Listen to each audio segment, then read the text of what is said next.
Everyone, I'm Wendy Venturini from the Performance Racing Network, and today we are joined by one of the five finalists, Michael Bumgarner, for the Quickie Driver Development Program. Michael, how are you?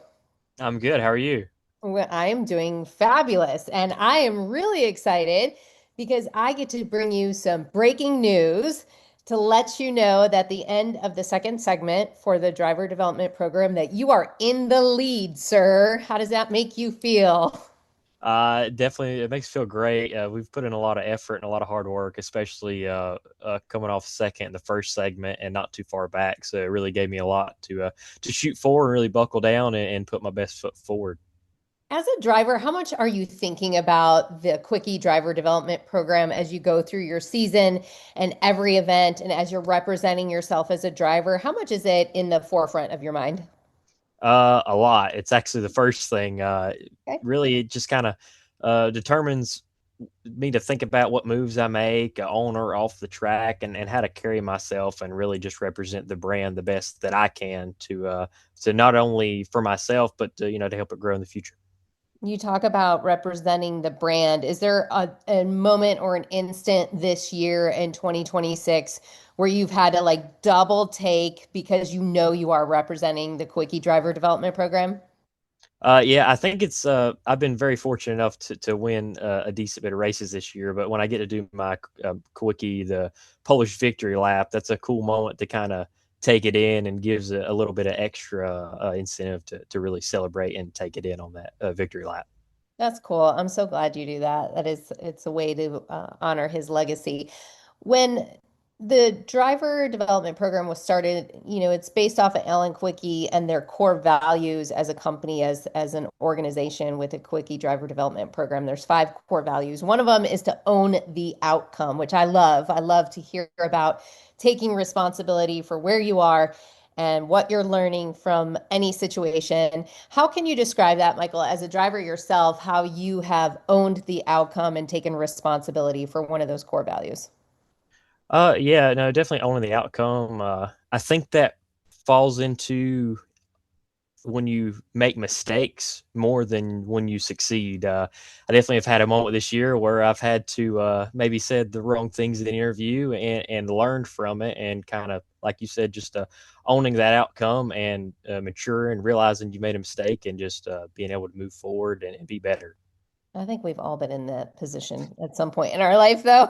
For So sure. you're completely like every other driver out there that we've ever covered in this sport. I feel like drivers are super passionate, and if you don't have that, you're almost lacking it, Yeah. lacking that drive to succeed if you aren't passionate.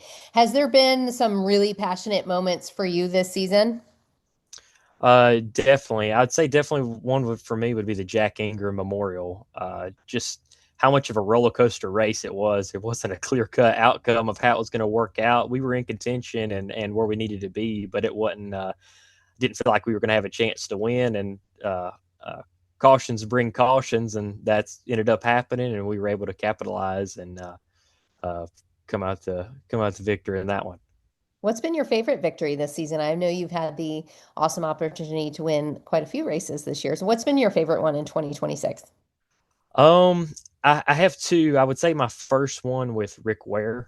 That was really a staple for me this year. Not only just to win for the organization for the first time, but to continue the winning streak we had going on at the time. I think it ended there, but we had got to 11, which was really cool, and as well as the Jack Ingram the trophy. With Rick, he keeps the trophies is kind of the deal we have. And the week of the race, I told him, I said, hey, is there any chance I could keep that if we win? I was like, I give up all of them, but I want to hang on to that one if we were able to seal the deal. And Rick, being the awesome guy he is, he let me keep that, so that was awesome. And I think he got a duplicate made, but he was kind enough to let me keep the As original. someone that comes from a racing family with drivers and a driver development program in the past at Venturini Motorsports, I do know we have all the trophies in our trophy cases at Venturini Motorsports, but they do order duplicates for the drivers that Yeah. want them. So I know that is a thing. What's been the coolest thing racing for Rick Ware this season and some of the opportunities that you've been afforded because of that? Definitely, the opportunities has really opened the door up financially and more of a social media too. They've been a really big help helping me build my brand, and finances has helped us go race races I would never have been able to race before. So it's that's been one of the awesome things about it as well, and kind of getting to pull back the curtain and kind of get to know Rick and his wife Lisa and the whole organization on a personal note. I actually got to meet him at the Bible study they have through their race program. So knowing that they're really good Christian people and to kind of share those same core values they do has really been an awesome experience. That's cool. I do a lot of work for Motor Racing Outreach, and I run into Lisa Ware at a lot of those events as well. So I've had some good conversations. I know exactly what you mean by Yeah. that. Talk about this season and where are some areas where you feel like you can improve for your future as a driver in your own development, Michael?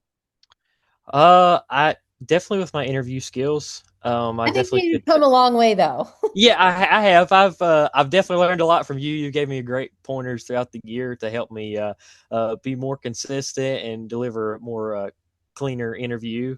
And I would say, yeah, that my interviews and just trying to, you know, be the best racer I could be. I mean, I don't think you ever hit a point where you're the best. I think you can always build on that even when you get to that point. So just to keep striving for greatness and to be a better racer on and off the track. I always say in any industry I work in, 1% better every day. If you can get 1% better, you're making improvement. How Yep. do you, Michael, this year, like you have a lot going on outside of being a driver. Talk about that, just balance of working and your racing career and how you're trying to get through that in 2026.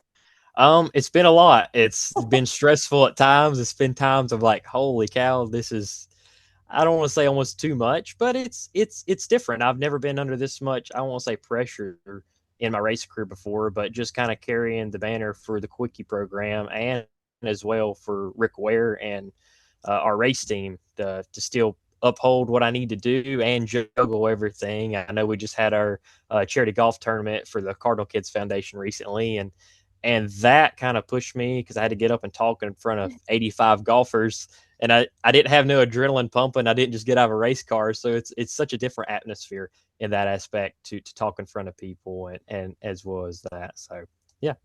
I'm sure you did great. I'm Yeah. sure it was awesome, and you're getting more and more comfortable in that public speaking forum. What do you have left to accomplish this season, Michael? The track championship at Hickory, that's our main goal. I know the Bobby Isaac Memorial is coming up next week, so that's another crown jewel. I want to. We won it last year. I kind of want to keep the streak going with that as well. And just recently added some races as well with RWR. I'll get to hop in their pro late model car for a couple of races to finish out the year, and the Fall Brawl and the Valley Star Credit Union 300 will kind of wrap up our late model stock campaign. That's always a good one too. I love covering that race. There's some good races. Who do you feel is your toughest competition in the Quickie driver development program? Who are you watching? Are you paying attention to their results throughout race weekends? Definitely. Carson has definitely had a really successful season at Wake, so I've definitely kept tabs on that. Got to race with Chase and Riley at the South Boston Harley Davidson 200 and Langley for the Hampton Heat. So me and Riley had a pretty spirited battle at Langley, but no, just a couple donuts, no hurt feelings, and but other than that, yeah. Well, that's cool. I think you're doing a great job. You're doing a great job balancing all of this. What do you hope at the end of the season you look back? What are you going to be most proud of in 2026 so far?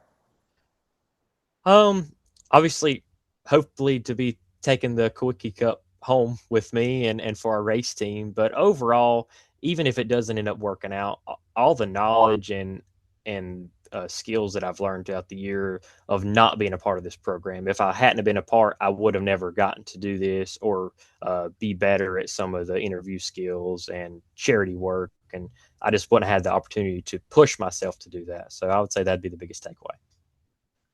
That's cool. I'm happy to hear that. And I look forward to the end of the season banquet for the Quickie Driver Development Program. I'll be there, I'll be hosting it. So hopefully we get to actually meet face to face that day. Yeah, for sure.